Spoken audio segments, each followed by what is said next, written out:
Барилгад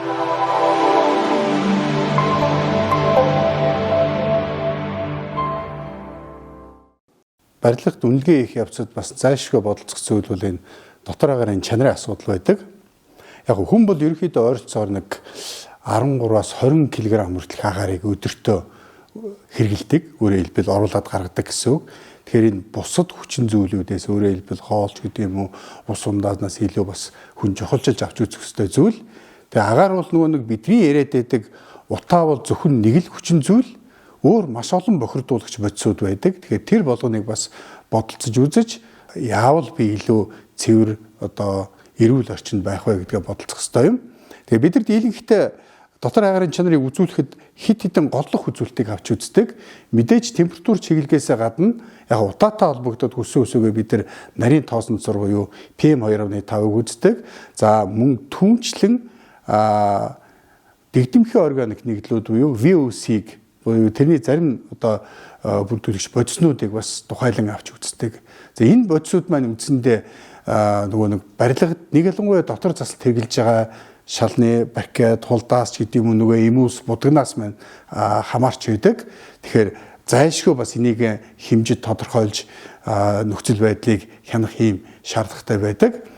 За энэ жилдээ багтаагаад бас манай барилга хот байгуулалтын дотор агаарын чанарын үнэлгээний стандартыг бас боловсруулж гаргахаар ажиллаж байгаа.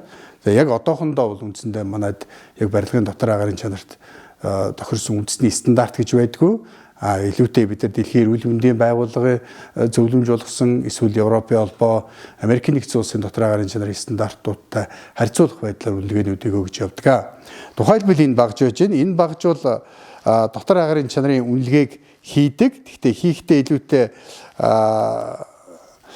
нэгдүгээр PM2.5 формалдегид за тэгээд нүүрс хүчлийн давхар хэсэл гэсэн энэ үзүүлэлтүүдийг түлхүү хэмждэг. За нүүрс хүчлийн давхар хэсэлт бол яг нөгөө агаар сэлтгэхэр бодиттой явж байна. Нэг ялангуяа тэр хүнээс хамаарсан бохирдлохэр явж байна гэдэр хэлдэг. Мэдээж PM2.5 бол бидний түгээмлэгдэх утаатай холбоотой бол формалдегид буюу мөн TVOC гэж нэрдэг нийтдэг дэмхэн органик нэгдлүүд бол нөгөө хэрэгжилж байгаа барилгын материалтай чин холбоотойгоор илүү түлхүү илэрч гарч ирдэг.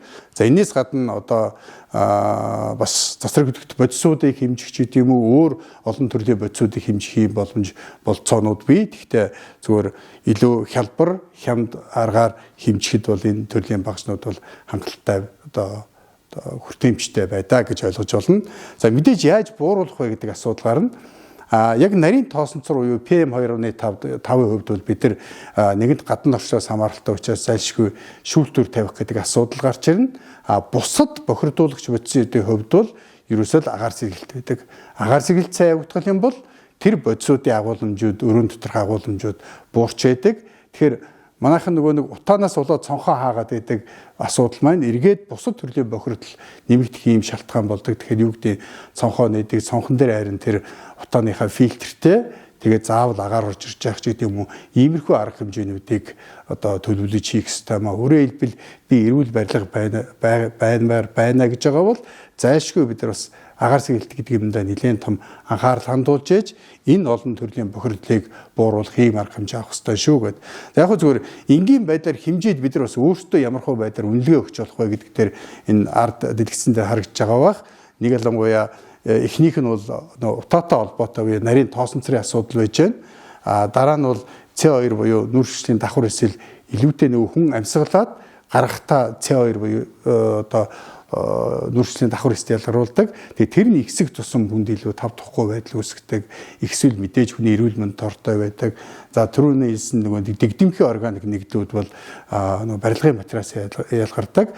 Нэг ялангуяа манай орны нөхцөд чанаргүй барилгын материалууд, дотор заслын материалууд их орж ирдэг. Тэнд агуулгадж байгаа дэгдэмхийн органик нэгдлийн агуулмжууд маш өндөр байдаг учраас эргээд хүний эрүүл мэндэд бас айгүй муугар нөлөөлдөг. Тэгэхээр энэ үзүүлэлтүүдэд давхар хянахын тулд бидэрт ийм багшнууд хэрэг болдог. Тэгэхээр энийг хэмжээнд нь барихын тулд хамгийн эхлээд агааржуулалтаа буюу агаар сэргэлтээ сайх ёстой л гэж зөвлөдөг. Тэгэхээр яг ийм хэмжилтүүдийг бол бас 8-аас 24 цагийн хугацаанд хийгээд 8 болоод 24 цагийн дундаж утга гэдэг утгаар нь одоо яг энэ үзүүлэлтүүдэд жишиж харьцуулт хийдэг. Тэгээс яг нэг их байгаа үед нь авчаал энэ өстө болохоо байж гэдэргээд бас нэг тийм одоо юу гэдэг нэг одоо шууган дэгдээгээд байх асуудал биш. Яг олон улсын стандартн дээр ч тэр үндэслэгтэр тэр 8-аас 24 цагийн дундаж үзүүлдэг шаардлагууд байдаг учраас тэрүүгээр харьцуулах ёстой л гэсэн юм байж байгаа. За ерөн зүгээр яг ийм багажнууд бол маш олон төрлийн байж байгаа. Яг энэ багажны тухайд гэх юм бол илүү онцлог нь энэ дэгдэмхий органик нэгдүүдийг хэмждгээр бас нэг жоохон онцлогтой ийм багаж байж байгаа.